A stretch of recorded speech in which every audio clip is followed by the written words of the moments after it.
بسم اللہ الرحمن الرحیم۔ موت کا بیان۔ سوال: کیا موت و حیات دونوں وجودی ہے؟ جواب: ہاں، دونوں وجودی ہے۔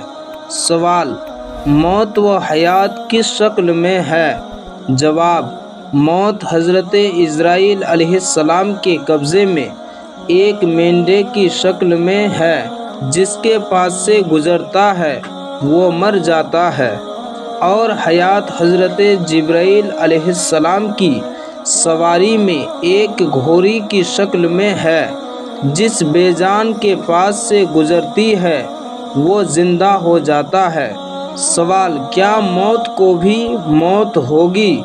جواب: ہاں، موت کو ایک دن مینڈے کے شکل میں جنت و دوزخ کے درمیان لایا جائے گا، اور حضرت یحییٰ علیہ السلام اسے حضور صلی اللہ علیہ وسلم کے سامنے اپنے ہاتھ سے ذبح فرمائیں گے۔ سوال: کیا انسان کی طرح فرشتوں کو بھی موت لاحق ہوتی ہے؟ جواب: فرشتوں کے لیے قیامت سے پہلے موت نہیں۔ فرشتے اس وقت مریں گے جب پہلا سور پھونکا جائے گا۔ ملک الموت ان کی روح قبض کریں گے، پھر وہ خود بھی مر جائیں گے۔ سوال: کیا روح کو بھی موت ہوگی؟ جواب: نہیں ہوگی۔ سوال: کیا موت کے وقت تکلیف ہوتی ہے؟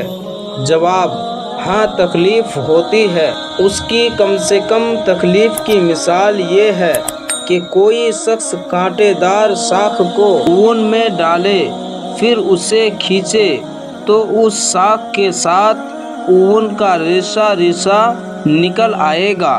یعنی نزاع کے وقت گویا ہر رگ جا میں کانٹے چبھتے ہیں اور انہی کے ساتھ روح نکلتی ہے۔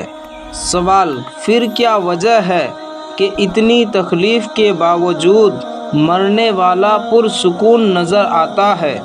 جواب: فرشتے اسے مضبوطی سے باندھ دیتے ہیں، ورنہ اگر یہ بات نہ ہو تو اذیت کی وجہ سے وہ اپنے قریب والوں کو تلوار لے کر مارنے لگے۔ سوال: آدمی کے مرنے کے بعد اسے خوشبو کیوں لگاتے ہیں؟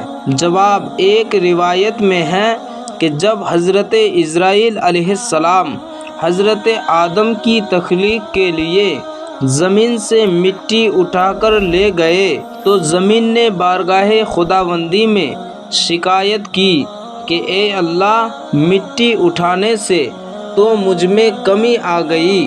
خدا نے جواب دیا، گھبراؤ مت، یہ جب تم میں واپس آئے گا تو پہلے سے زیادہ حسین و جمیل اور خوشبودار ہوگا۔ یہی وجہ ہے کہ میت کو عطر و مشک سے معطر کیا جاتا ہے۔ پیارے دوستو، اگر ویڈیو پسند آئے تو لائک کریں اور چینل کو سبسکرائب کریں تاکہ اسی طرح اسلامک ویڈیو سب سے پہلے آپ تک پہنچ سکے۔